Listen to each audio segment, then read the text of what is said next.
On this Saturday night, COP26 Criticism.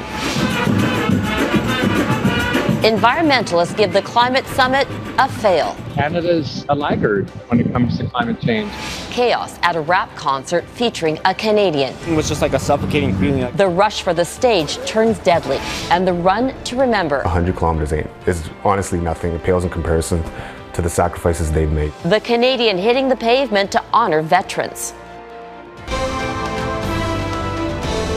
Global National with Robin Gill.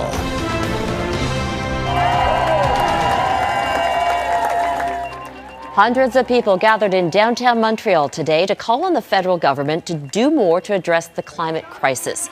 Similar demonstrations were held across Canada and around the world as part of the Global Day of Action for Climate Justice. Good evening and thank you for joining us. The largest protest was in Glasgow, Scotland, where world leaders are meeting for COP26. Mike Drolet breaks down the demonstrators' demands and where Canada stands. There was a carnival-type feeling in the air in Glasgow, Scotland. But the music barely masked the lack of joy in the crowd. Save our planet! Halfway through the two-week UN climate conference, environmentalists had hoped for more. A 2-week-long celebration of business as usual and blah, blah, blah. But the facts do not lie, and we know that our emperors are naked. World leaders had set out to get enough commitment to slow the rise in global temperatures, which have only gotten warmer since the Paris Climate Conference in 2015. Protesters around the world weren't shy in expressing their disdain for world leaders, with some of the largest gatherings in Europe and most dramatic in Australia. At the protests in Glasgow, Dale Marshall of Environmental Defence says Prime Minister Justin Trudeau's commitments fell short of what they expected. We have a week left, so I'm disappointed so far. Repeating promises made during the federal election, Trudeau committed to raising the carbon tax, reducing oil and gas emissions by 40 to 45%, and phasing out coal-fired electricity, all by 2030. He also pledged to stop shipping thermal coal abroad, joined other countries in a vow to end deforestation by 2030, and stop new direct public investment in oil and gas development by 2022. It doesn't give me any pleasure to say that Canada's a laggard when it comes to climate change. I mean, our emissions are up more than any other G7 country since Paris. We have the weakest target for 2030 in terms of emission reductions in the G7. Canadian Environment Minister Stephen Guilbeault defended his government's promises, painting them as ambitious. Still, the former climate activist said this week he's hopeful for much more.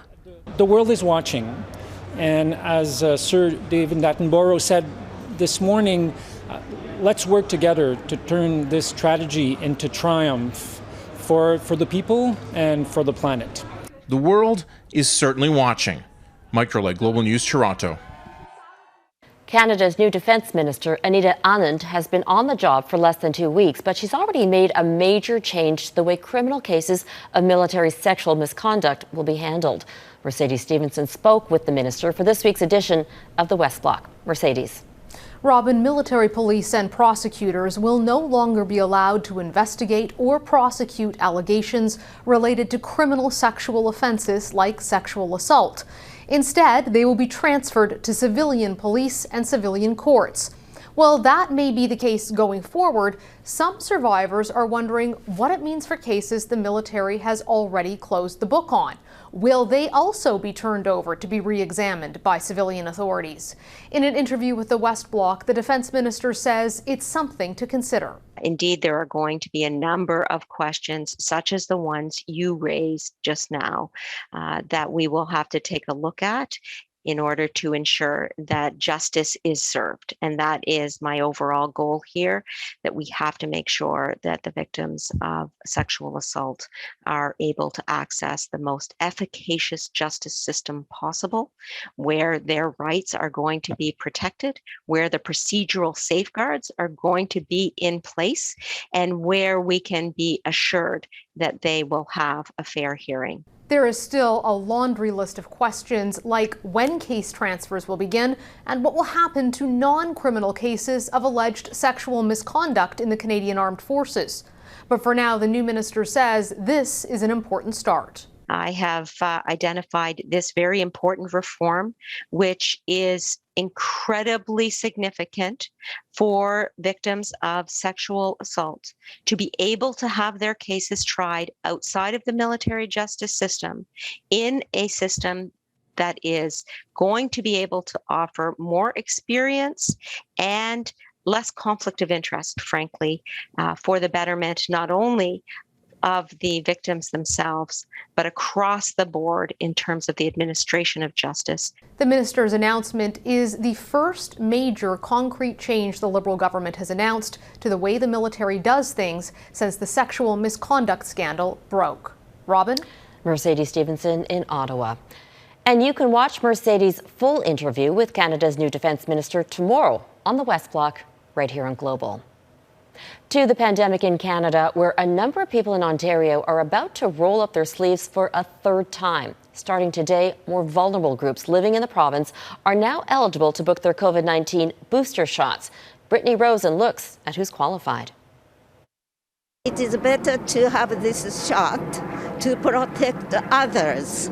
It's not only for me. Eager to get her third dose of the COVID-19 vaccine, 82-year-old Masako Saito slotted her booster shot appointment this morning on Ontario's online booking platform. A number of populations are now eligible to receive their third shot, including those 70 and over, healthcare workers, Indigenous communities, people who received 2 doses of the AstraZeneca vaccine, and other at-risk groups. I'm confident that we will see people stepping up to get those third dose boosters. And as a city, I'm confident that we'll be able to deliver and help make it as accessible and easy as possible. Officials say there will be 40,000 appointments available over the next 2 weeks. Boosters will be available through several channels, including 5 city-run mass immunization clinics, hundreds of pharmacies, and programs to bring shots directly to seniors. Toronto Public Health says according to its recent data, those that are unvaccinated are 4 times more likely to be infected with COVID-19, 5 times more likely to become hospitalized, and 42 times more likely to be admitted to the ICU compared to those that are fully vaccinated. Earlier this week, Ontario's premier said he would not mandate vaccines in healthcare settings. Adding booster shots would be available for workers to add an extra layer of protection. If it means that me getting an additional booster shot will increase my ability to not transfer the virus and make patients and families safer, I'm going to do it. I think that is in the best interest of the patients that I might serve. Doctors say while the third shot will play a part in lowering transmission in communities, they underline the role of kids being immunized. We actually will see a benefit from several different approaches. Approach 1 is expanding the eligibility of vaccinations to the 5 to 11-year-old crowd. By just vaccinating more people in the community, including the 5 to 11-year-old crowd, we just will further reduce transmission in the community settings. Canadians continue to wait anxiously for Health Canada to approve the Pfizer vaccine for kids in that age group. Brittany Rosen, Global News, Toronto. A huge music festival in Houston, Texas has ended in tragedy. At least 8 people were killed and dozens of others injured when fans attending the event rushed toward the stage while rapper Travis Scott was performing. The popular musician quickly tried to stop the concert, but it was already too late. Jennifer Johnson reports. 50,000 people crowded rapper Travis Scott's sold-out Astroworld Festival, but the weekend celebration quickly turned into a nightmare. It happened just after 9 o'clock while Scott was performing. The crowd began to compress towards the front of the stage, and that caused some panic, and it started causing some injuries. People began to fall out, become unconscious, and it created additional panic. Scott immediately stopped, at one point yelling, "Security, somebody, help, real quick." Out of nowhere, I guess like a group of people or somebody just pushed, and then everything it was compressed.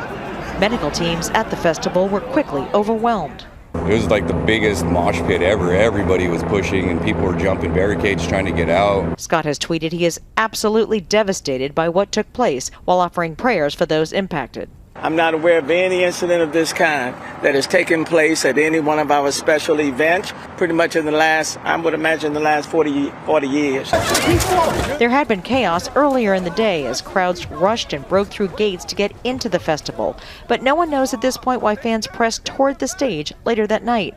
This is now a criminal investigation that's going to involve our homicide division as well as narcotics. And we're going to get down to the bottom of it.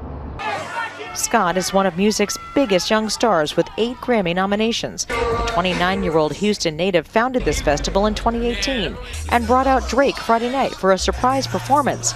The Canadian hip-hop star shared photos from his set shortly before the tragedy unfolded. Now the 2-day festival is shut down as the investigation begins. No parent, no friend, no sibling should see their loved one off to a concert by a world-renowned artist and not be able to expect them to come home safely. Authorities have set up a family reunification center at a Houston hotel while offering support for those families whose loved ones will never come home. Jennifer Johnson, Global News, Washington. At least 98 people are dead and over 100 others injured after a fuel tanker exploded in Sierra Leone's capital. The tanker collided with another truck as it was pulling into a gas station. The drivers tried to warn people to stay away, but in this impoverished country, crowds rushed in to scoop up the leaking fuel, and that's when the gas ignited. A United Nations investigator says Myanmar's military rulers have carried out systemic attacks on civilians that amount to crimes against humanity. Preliminary evidence shows thousands of civilians have been killed and thousands more have been arbitrarily detained since the military coup in February. The independent investigation also found security forces acted in a coordinated manner to target specific people, including medical professionals and journalists. Efforts are underway to rescue the missionaries and their families kidnapped in Haiti. A Canadian is among the members of the U.S.-based Christian Aid Ministries. They were abducted last month after visiting an orphanage. Haitian authorities believe they were taken by the 400 Mawozo, one of the most feared gangs in the country. The U.S. is spearheading rescue efforts and has reportedly seen proof that some of the missionaries are alive. Coming up, there are lots of help wanted signs, but why are potential employees ghosting the interview process?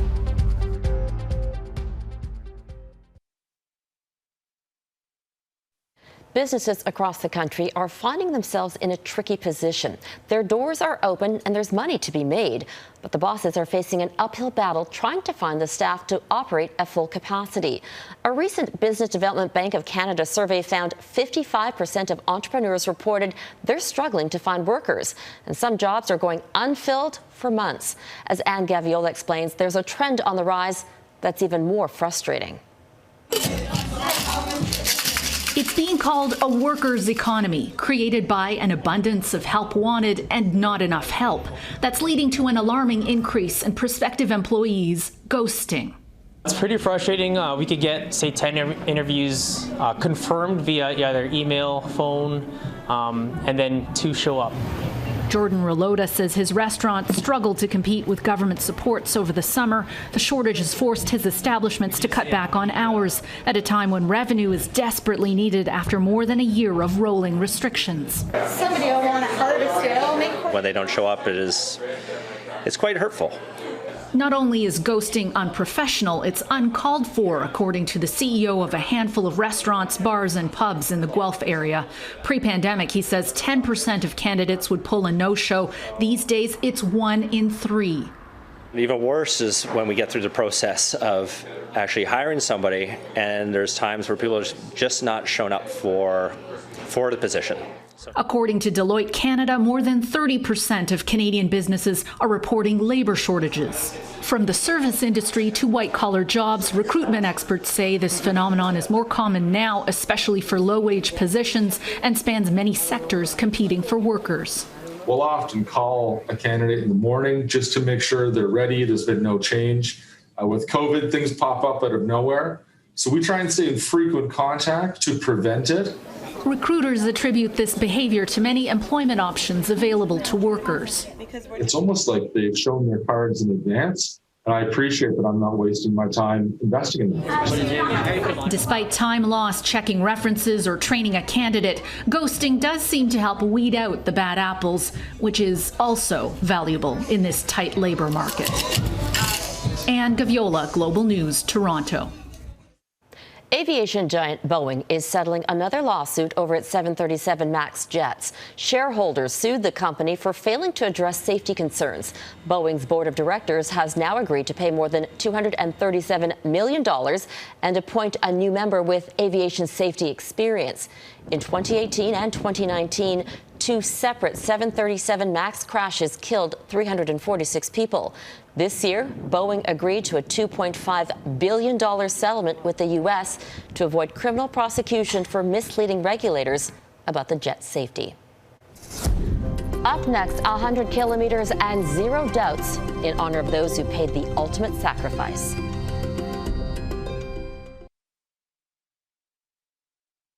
Tomorrow, runners will return to the streets of New York for the city's 50th marathon. That's a 42.2-kilometer race, and on the same day, a BC man will run more than double that distance, 100 kilometers in 15 hours.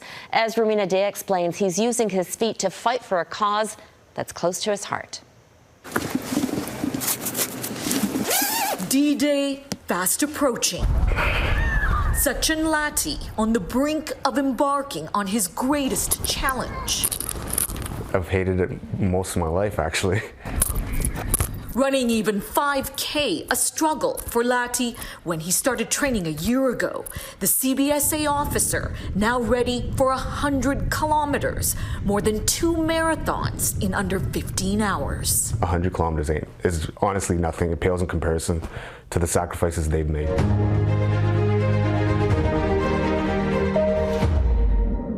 Run to Remember, November 7th, will hit all the land border crossings from Chilliwack to YVR. Lati raising money for the Royal Canadian Legion BC Yukon Command. The GoFundMe goal, $10,000 for veterans' mental health. I feel 100% connected to the mental health issue. Absolutely. Connected because Lati has been in the trenches. This year I was officially diagnosed with severe anxiety and depression. I kind of understand how some people might feel, especially if they've had some significant traumas. When I heard what Sachin was doing, it just blew me away. Chair of the BC Yukon Command Legion Foundation says the money will help provide crucial equipment, counseling, and service dogs for veterans suffering with PTSD. With somebody like Sachin putting his money where his mouth is and his feet and whatnot, it's amazing. It is amazing. We can't thank him enough, and I encourage everybody to support Sachin. Let's all get behind him. It's a fantastic thing. Amazing man. Lati motivated by a rich family history of service, dating back to his great-grandfather, who served in World War I under the British Indian Army. The proud dad says he feels obligated to use his body to fight for veterans who are struggling to survive. They give me inspiration and they give me strength, and I'll most definitely be thinking about them on my run, for sure. Romina Day, Global News, Vancouver. And that is Global National for this Saturday night. I'm Robin Gill. Tonight, your Canada is Lake George, Nova Scotia. We would love to see your corner of the country, so please keep sending your photos to viewers@globalnational.com.